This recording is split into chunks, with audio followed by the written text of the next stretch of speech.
अस्सलाम वालेकुम दोस्तों, क्या हाल है? ठीक ठाक, उम्मीद करता हूँ आप सब खैरियत से होंगे। आज मैं आपको एक ऐसे नुक्ते की तरफ तवज्जो दिलाना चाहता हूँ कि हमारी नौजवान नस्ल अपने वालिदैन की नाफरमान होती जा रही है। हर घर में यही मसाइल हैं। उसकी वजह, उसकी रीज़न आखिर क्या है? ये मैं आपको एक छोटे से वाक़ये से बताता हूँ कि पहले ज़माने में लोग ऐसे नहीं थे, तो क्या वजह थी उनकी।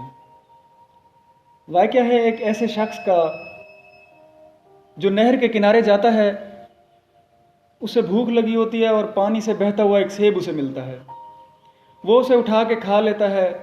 नमाज का वक्त आता है, नमाज के लिए खड़ा होता है। अचानक ही ख्याल आता है कि ये मैंने जो सेब खाया है ये किसका है। बिना मालिक के पूछे ये मैंने सेब खा लिया, इसका मुझ पे कर्ज है। तो जब तक ये इसके मालिक के साथ जाकर कोई बात ना कर लूँ तब तक मेरी नमाज, मेरा सुकून मुझे नहीं मिलेगा, तब तक ये सेब मुझ पे हलाल नहीं होगा। वो वहाँ से रवाना हुए उस तरफ जहाँ से नहर बह रही थी। जाते जाते देखा एक सेब का बाग है, उसके दरख्त उस नहर के ऊपर आ रहे थे। तो यकीन हुआ कि सेब इसी बाग का ही होगा। तो उस मालिक से जाके मिला, उसे कहता है मैंने आपके सेब बाग का एक सेब खाया है, तो अगर चाहें तो आप मुझे सज़ा दें या जो जुर्माना दें मैं हाजिर हूँ। मालिक ने सोचा इतना ईमानदार शख्स है तो इस पे क्यों ना इसे मज़ीद आजमाया जाए। उसने कहा मेरी दो शर्तें हैं। एक शर्त यह है कि 10 साल तुम मेरे तक गुलाम रहोगे, जब तक 10 साल पूरे नहीं होते।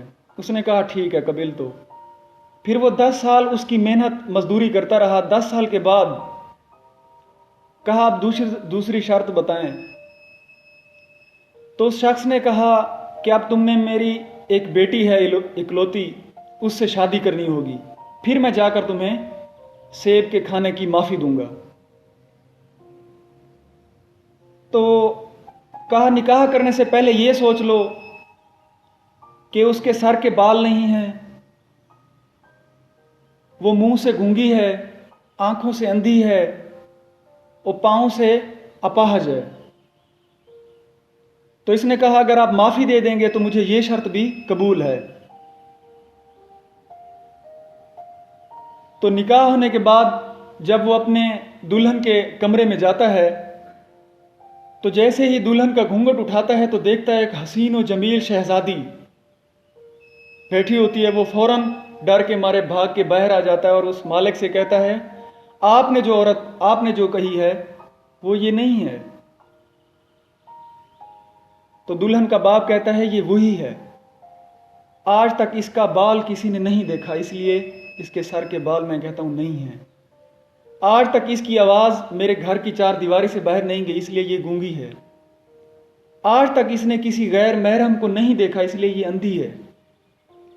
और आज तक ये घर से बाहर नहीं निकली, इस वजह से ये अपाहज है। तो ये तुम पे हलाल है। तो इन दोनों का निकाह होता है, जब शादी होती है तो इनसे पैदा होने वाला बच्चा ऐसी अजीम हस्तियों के मिलाप से पैदा होने वाला बच्चा जब जुम्मे के दिन खुतबे में खड़े होके ये ऐलान करता है कि तमाम वलीउल्लाह की गर्दन पे मेरी पाँव है, उस टाइम मजमे में बैठे हुए 40,000 वक्त के वलीउल्लाह ने अपनी गर्दन झुका दी। और ये बच्चा जिसका मैं आपको जिक्र कर रहा हूं, ये शेख अब्दुल कादिर जिलानी रहमतुल्लाह अलैह का इतनी बड़ी हस्ती पैदा हुई। और वो कैसे हुई कि उनके माँ बाप का ये किरदार था। एक सेब के बदले उन्होंने इतने 10 साल जिंदगी के लगा दिए और उस औरत से शादी की जो इतनी फर्माबरदार थी। तो उनसे पैदा होने वाला बच्चा, ज़ाहिर सी बात है, इतना फर्माबरदार और एक गौस पैदा हुआ। आज की जो सबसे बड़ी औलाद की नाफरमानी की वजह है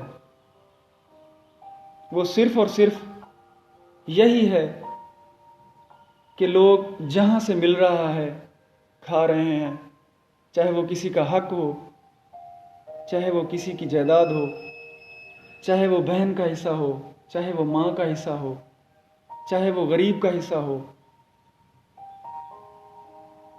تو ظاہری سی بات ہے حرام کھانے کے بعد جب خود کھائیں گے اور ان سے پیدا ہونے والے بچے پھر نافرمان ہی ہوں گے، وہ غوث پیدا نہیں ہوں گے۔ آج کی اس ویڈیو میں یہی پیغام دینا چاہتا ہوں کہ جو شخص چاہتا ہے کہ میری اولاد فرما بردار ہو، نیک ہو، تو سب سے پہلے وہ اپنے جسم کے اندر حلال کا لقمہ لے، تاکہ اس سے پیدا ہونے والا بچہ حلال کا ہو اور وہ آگے آپ کے اور دونوں جہانوں کے کام آئے۔ السلام علیکم۔